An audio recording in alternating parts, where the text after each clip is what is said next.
You're getting closer to your due date and you're starting to hear the word induction coming way more often from different sides. Well, in this video, we're gonna evaluate what to do if this scenario happens to you and what questions to ask to know if this is the best option in your case. Let's start.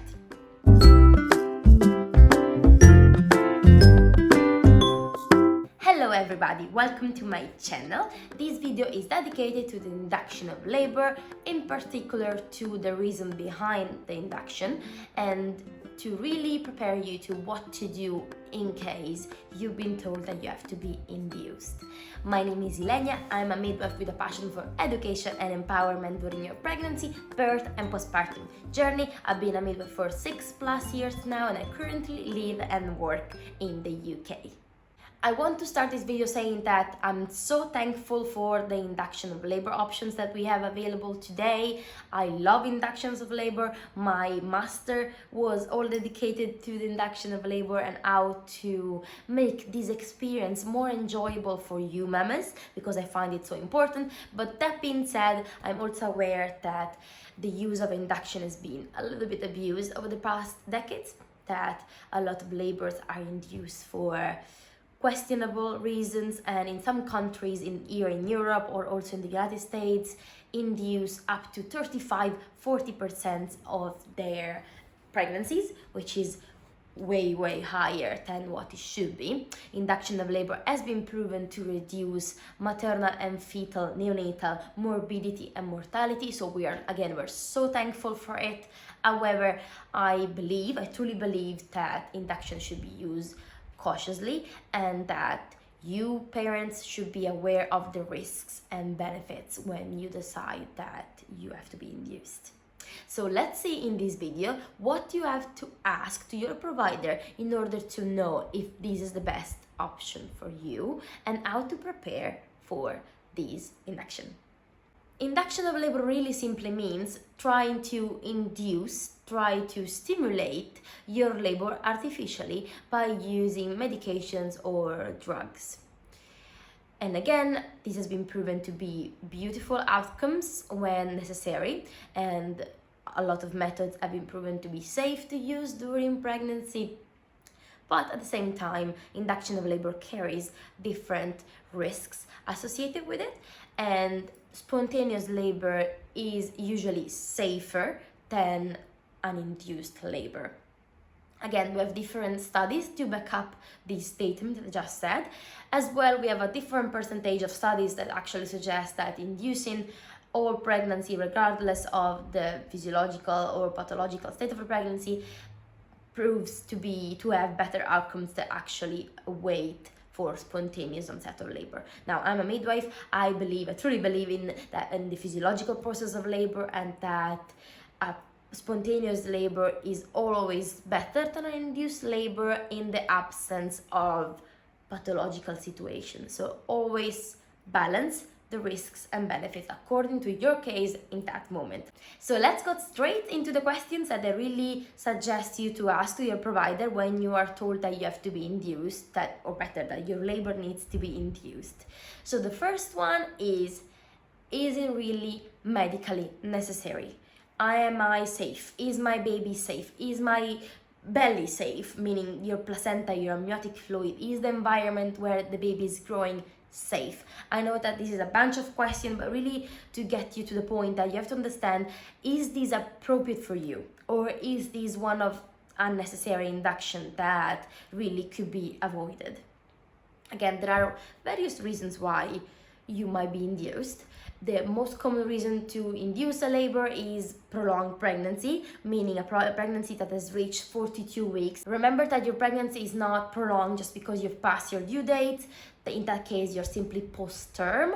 But if you reach 42 weeks or above, then the evidence says that your baby is at higher risk of morbidity and mortality. Therefore, an induction of labor is suggested. Another reason that it is quite used to induce a labor is prolonged rupture of membranes, meaning that your water bag has broken and it has been in that situation for a few hours, sometimes even days, and that exposes baby to a higher risk of infections. Anyway, I can do a deeper video into the reasons why a labor needs to be induced, but these two are the most common and they are the most controversial because they involve those women that have been very healthy and they had a physiological pregnancy up to that point. So it's really, those two are the most difficult situation to judge and to evaluate. Otherwise, reason why you might be induced is in the event of preeclampsia or high blood pressure or growth restrictions or reduced fetal movements or diabetes, especially those under metformin on insulin regime. Those are really valid and good reason why you should be induced, and whether probably where your baby is actually safer outside than inside in that moment. So again, just always ask if that is an induction that is medically necessary for you and for your baby. I know it might be like a silly question to ask, but I find so many women when they come to the hospital to me to be induced, and I ask if everything is clear, if they have any questions about induction, and I find that they actually nothing was ever explained to them and they don't know why they actually have to be induced. So this is very bad and it should never happen. And also, as I was saying before, the induction and labor has been a little bit overused over the past years, and too many times I find reasons that are questionable, at least to me, where sometimes women decide to be induced because a certain date suits her better, or because maybe a provider has planned a holiday or annual leave and therefore is not going to be available that week, but it's going to be available the other week, and therefore an induction is scheduled. The second question you should ask is about the method that they're going to use to induce your labor. I'm gonna do another video about that because there are so many ways to induce a labor. Usually, broadly speaking, we divide them in mechanical or medical. And maybe in that day when they book an induction, they say to you that you're gonna be induced in that way, and then the day you actually come to the hospital to be induced, the method is gonna change. That's why, broadly speaking, you should know a little bit how the process is gonna be. What you have to know is that it's usually a long process, regardless if it is your first baby or if it is your second or third baby. If it's your first baby, please count a few days even to be induced. If it's gonna be less, even better, but usually it takes a few days, and a lot of women are very surprised when I say to them that they're not gonna have that baby the same day when the induction is start. So please be aware that it's gonna be a long process, and also be aware of the way you're gonna be induced, which method they're gonna use for you. The choice of the method is generally linked to the situation of your cervix in that moment, meaning that a cervix that is very behind in terms of effacement and length and opening is gonna require more inductions methods than a cervix that is already open, soft and effaced. If you don't know what I'm talking about, please make sure to check this video where I talk about cervical changes and all the dynamics that the cervix goes through during labor. And also it is linked to your current situation, to how quickly this baby needs to be out and how much time you have according to your situation. So it really can change, but it is very good that you're aware, broadly speaking, to the methods that are going to be used in your case. The third and most important question is about options. What options are available to you if you have to be induced? I'm talking about options in terms of, for example, declining an induction. What are my options if I decline this induction today? Maybe I want to wait a few days.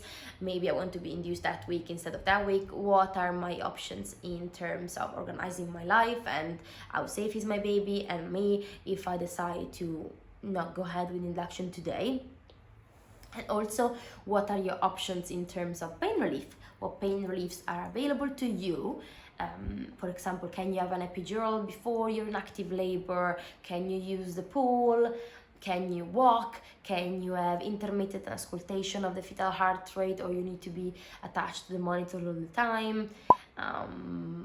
Pay options in terms of your partner, your birth support. Can the birth support be with you at whole time, even during the first stage of induction, during the initial phase when really nothing is happening? Can you have someone with you, or can they come just when you're established labor? Those are all very, very important question to do and to ask, because they're really gonna impact your experience with induction of labor. That is something that is highly underestimated, but I find that so many women appreciate more the care that they've received, regardless if they had a long induction or not. The experience of induction of labor is very important, so please don't underestimate your preferences and your desires and wishes.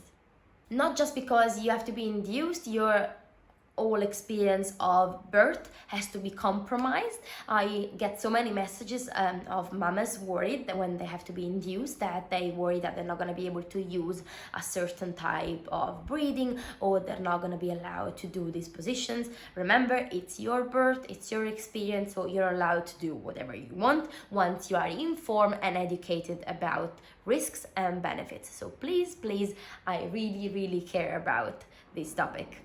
It's all for this video. Please let me know in the comments if you have to be induced, if you were induced in your previous birth, and how did it go. If you've not done so already, please like the video and subscribe to the channel, and I'll see you next time. Bye bye.